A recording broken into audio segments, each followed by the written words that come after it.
আমাকে আবার সুযোগ প্রদানের জন্য।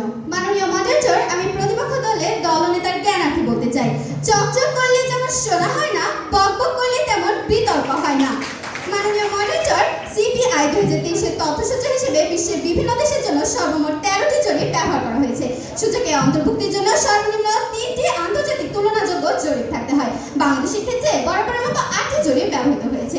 জরিপগুলো হলো বিশ্ব ব্যাংকের country policy and institutional assessment, world economic forum executive opinion survey, global insight country risk ratings, Bertelsmann foundation transformation index, world justice project, rule of law index, political risk services international country risk, economist intelligence unit country risk ratings এবং varieties of democracy project data set এর report. মাননীয় monitor, এই জরিপগুলো পর্যালোচনা করলে দেখা যায় যে বাংলাদেশ দুর্নীতিতে বরাবর চ্যাম্পিয়ন হওয়ার পিছনে প্রধান কারিগর হচ্ছে নিয়ন্ত্রণকারী প্রতিষ্ঠানের নিয়ন্ত্রণ ও জবাবদিহিতার অভাব, দারিদ্র, অর্থনৈতিক অসামঞ্জস্য, আইনের দুর্বল প্রয়োগ, রাজনৈতিক প্রভাব, সাংস্কৃতিক ও সামাজিক গ্রহণযোগ্যতা, নিম্ন বেতন ও আর্থিক নিরাপত্তার অভাব।